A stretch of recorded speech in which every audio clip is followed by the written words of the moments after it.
76.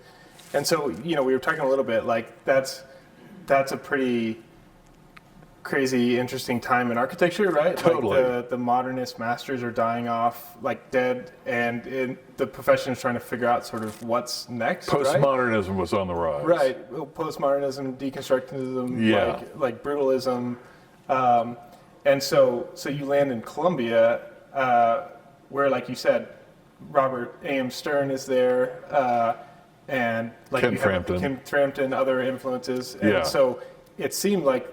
And then even sort of like beginnings of kind of digital architecture, is a few years off at Columbia, especially.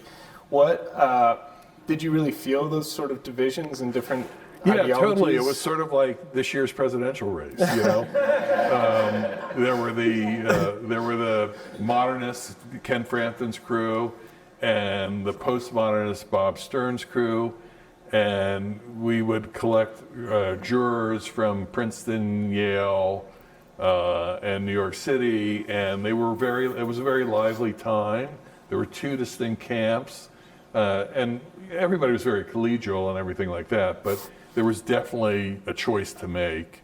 And I got sucked into the postmodernist camp, mainly because I thought Bob Stern spoke English. I couldn't speak the language that these other modernist theorists spoke, like Eisenman and Schumi, all those sort of people. So, that's kind of the path I took. But it is interesting if, like, at that time you're really having to plant your flag on a side, and so what do you think? I mean, besides maybe the sort of philosophy and things, behind what Eisenman was doing or Schumi, or like what kind of drew you to postmodernism and which was a really newish thing, right? Like Venturi wrote, Learning from Las Vegas in 69, something like that, and 70. So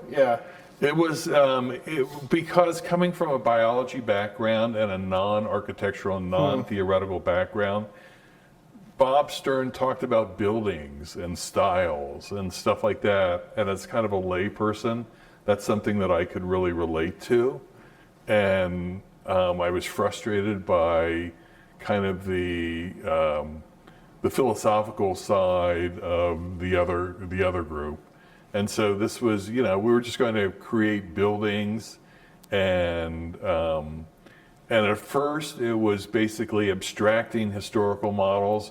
And then very quickly it got into almost complete historicism, and so I really drank the Kool-Aid, and went that route.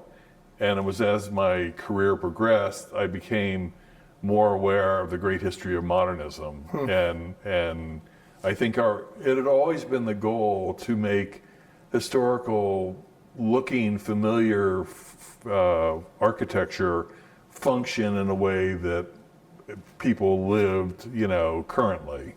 And, I think that for the past, 50, 60 years, we've all lived in the kitchen and the family room watching TV. And rather than having a formal living room and a formal dining room, and so it was really kind of building our houses like that, and then also buildings where they felt familiar, but they were technically modern buildings, but they had that familiarity.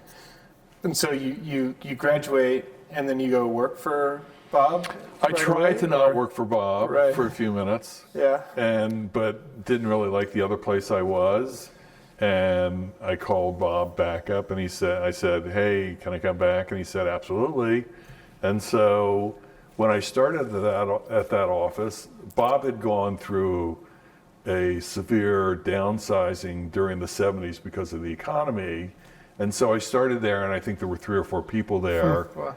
And by the time I left in the 80s, there were 85 people there. And now there's 350. And now there's 300. Yeah. But basically, I was there on the ground floor of all the commercial projects, with Heinz Development and Disney and the institutional projects. but at the same time I got to do houses, which I love.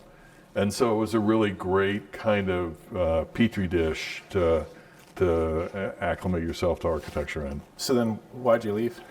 What happened? Because How long were you there? I was there for 7, 8 years, and it was the Bob Show, and We were laughing because he was the dean when I was at grad school, and Right. so like when you say Bob Show, it's like such a visual thing of he's always in this super sharp suit with Right. bright yellow or orange socks, and just like I'd be presenting a project or something, and he would just totally turn his whole body away from you. He just didn't want to look at the project even. right. And you would call it getting bobbed. And, Right. He was quite a character, but he was so insightful. Not a great architect, in my opinion, but a great sort of promoter of this idea of, public architecture, which the public in general could relate to, at least during those times. I think things have, obviously evolved. And he also, the sort of my colleagues from that period were some really super interesting people who've gone on to do interesting things as well.